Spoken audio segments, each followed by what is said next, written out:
Hello friends! Today is actually a big day for me. I am trying out a rhythm of setting aside some bake days, some dairy days, and different home tasks, kitchen tasks in different days of the week and trying to see how those work out and if kind of batching those things is helpful. So we are here in the kitchen. Thank you for joining me today.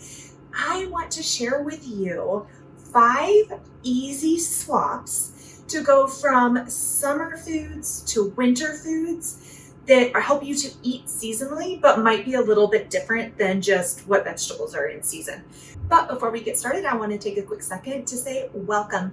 If you're new here, my name is Amanda Willis. I empower families to wellness authentically through biblically rooted principles. So thank you so much for joining us today. We are going to hop right on in because many of you know that I am super passionate about seasons and rhythms and living within the rhythms and seasons that God has created and given to us. So in our modern culture, with a lot of the things that we have, like artificial lighting and year-round foods, although some of that's getting a little stressed right now with the supply and that sort of thing. So it's looking a little different than what we're usually used to in the Western world. But we, especially in the United States, are used to kind of just walking into the grocery store and having the same foods available all year long.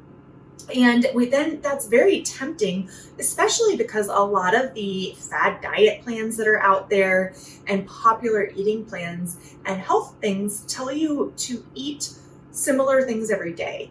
They'll tell you like start your day with a morning smoothie, or make sure you're getting your grain drink, or make sure you're getting X, Y, and Z every single day. Well, there's some things and fluctuations with that. We were not created to have this same thing every day. Nature fluctuates in its seasons, and we are intended to fluctuate with them. And so, without further ado, let's go ahead and jump into these 5 switches. So the number one thing that I suggest that you ditch from the summer and switch to for the fall and the winter. Now, let me make clear that this doesn't mean that the things I'm saying ditch from the summer are bad in any shape or form. In fact, they're fantastic in the summer and you should do them. But in the fall and winter, again, our bodies are functioning with different things. They want to keep us warm instead of the cooling off that we need typically. And if you live in a warmer climate that's not as seasonal, so maybe you're in Florida, or maybe even you're in California, or you're somewhere where the seasons don't fluctuate quite as much, then you might not need to make as drastic changes. But when the temperature changes, your body's needs change.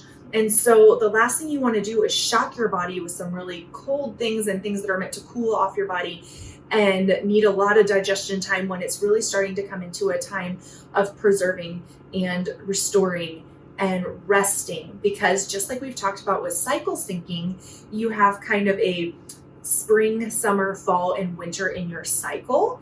We also have those in the moon phases, and then we also see those obviously with the regular seasons. But exactly when those happen differs depending on the region that you're in. But even if you're in a region that's more temperate, you still want to consider maybe cycling through some of those things because your body still needs recovery time. Your body still needs time to restore and not just always be given the same input. Okay, back to number 1. So the first thing that I suggest you ditch from this summer is your daily green juice or regular green juice, because let's face it, few of us are actually good about getting green juice every day or just juicing vegetables every day in general. So if you are to juice vegetables in the fall and the winter, you want to look at things more like beets and carrots and the things that you would be storing and eating in the winter anyway and in the fall seasons. However, your body's really looking for more warming things at this time. So instead of from the green juice, I really encourage you to switch out and do more bone broths at this time of year, whether that's chicken bone broth or beef bone broth or pork bone broth or even just a vegetable broth if you don't want to do one of the meat broths. And alternating these different ones, lamb bone broth is fantastic as well.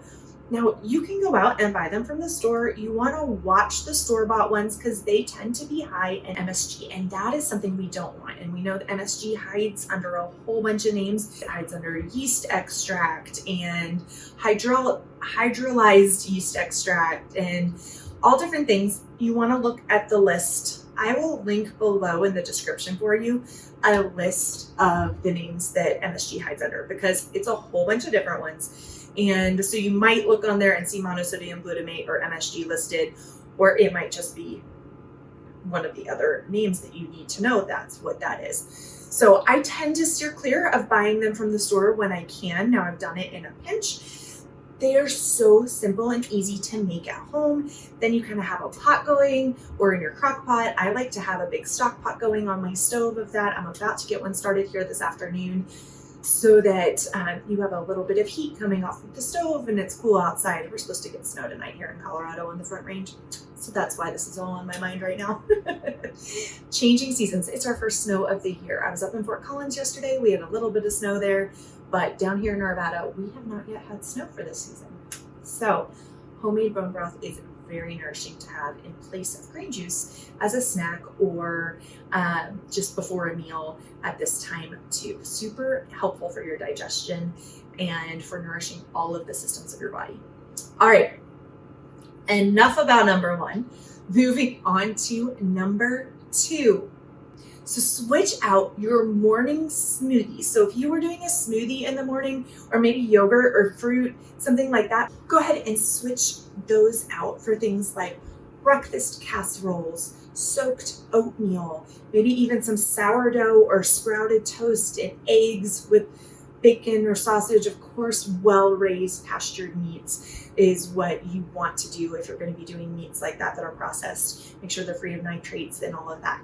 But those kind of things in the morning, again, warming to the body. When you think kind of comfort food, warm foods, now if you've noticed, I'm avoiding things that are high in sugar and that are just going to spike your blood sugar in the morning. You want something that's high in fats, high in proteins, those really good healthy fats and proteins that are going to nourish your body. Even get some good cholesterol in to your diet so that your brain can function well during the day as well. All right, so we've swapped out the green juice. We've swapped out the smoothies. Number three, it's less of a swap than a transition, is if you've been doing yogurt in the morning or early hours, shift that to the afternoon and evening, early evening. So while your body is at its warmest already for the day, yogurt's fantastic to continue to have, and or kefir, especially if you're making your own and you're getting some really good probiotics for that. If it's a live active culture, even if you're not making your own, make sure it says live active cultures on it, or else all it is sugar. But if you're getting a good organic grass-fed dairy from the store that has live cultures in it, fantastic. Keep eating that.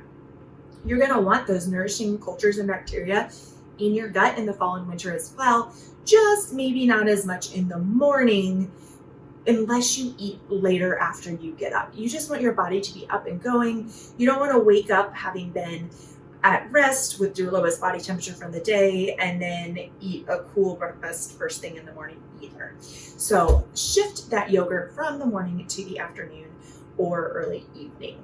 You could even mix it into something, use it in sauces or anything like that instead of just having it in the morning. All right, then our fourth switch for the fall and the winter is to switch out salads for more homemade soups. So instead of doing a lot of greens and things that at the early fall, that's fantastic because a lot of us still have lettuces and spinach going in our gardens. Like I still have some good things. There's some chard that's going, those kind of things, but even chard and kale that winter a little bit better and handle the colder temperatures, those you can do more warm style in the fall and winter, whereas in the spring you would want them more like raw salads. And so in the fall and winter, do those more cooked than you would in the spring. So you want to keep that warminess going The salads, of course, if you're getting salads in the winter because you think, oh, I have to get my greens in, or a salad's really important and it's the healthiest way to go. When we're eating those in the fall and the winter, though, frequently they're coming from either greenhouses, which organic food grown in greenhouses can legally still have glyphosate, I always say that wrong, glyphosate sprayed around it as long as it's not in it or straight directly on it. That concerns me a little bit. I don't know if it concerns you. We really try to avoid glyphosate in our home. So I don't like buying the store-bought ones because they're usually grown that way, or they're grown hydroponically, which hydroponic's not bad. However, you are missing the nutrients from the soil when you grow hydroponically. So certain plants were made to grow in the water, like seaweed. Others really weren't. So we're missing out on some of the nutrients when we get those in a different fashion. And then last but not least, our fifth swap is to swap out some of the raw vegetables to more cooked vegetables. So kind of like I was just saying with the kale and the other greens, doing that with your other vegetables as well. So things like carrots and beets, though not a lot of people eat raw beets, they're fantastic fermented. Even this time of year, fermented foods are really, really good this time of year. The more we can kind of increase our gut microbiome balance by adding in those really great bacteria and enzymes that come through fermented foods, the better, especially in a season when people tend to fall below that wellness line quicker because we're eating more sugar, we're eating less vitamin D outside, those kind of things that impact our inside more, where the indoor pollution tends to be heavier and we're just breathing our own CO2 over and over a lot this time of year. And there's extra stress with travel and things. And so our immune systems tend to kind of dip below the wellness line more in the fall and the winter. And doing things like the fermented vegetables or good cooked vegetables is really, really helpful for them. The fermented obviously is going to boost the gut biome, but then cooking them, and I'm not talking about like overcooking and obviously not deep frying everything, but taking your foods and gently sauteing them in some good quality oil at a temperature that doesn't go above the oil smoke point, or baking them is going to be fantastic and just give your digestive system a little bit of a rest while also still releasing some different nutrients in certain vegetables, things like tomatoes. The lycopene's only released when it's cooked. And so when you cook those, now we're getting close to, tomatoes, unless you've canned them, are likely not going to be fresh at this time of year. I do not buy tomatoes from the grocery store. Really, I try to avoid it at all anymore, because once you've had them from the garden, even when they're in season at the grocery store, they're just not the same. They're just not the same. But I know not everybody has access to them in the garden. We're going back to what's in season. By those foods that grow in season tend to be the foods that are nourishing your body in those seasons as well. So there's a reason that we really like to have butternut squash and pumpkin and things like that at this time of year. They're very high in vitamin A, again, super nourishing for that immune system as we're moving into the fall and winter months. So tell me, friend, which of the switches are you going to make first? Are these ones that you already practice and you watch this video and you're like, yeah, I knew that? Or were there some that you're like, wow, that surprised me a little bit? I would love to hear your thoughts in the comments below. Until next time, take care, friends. Cheers.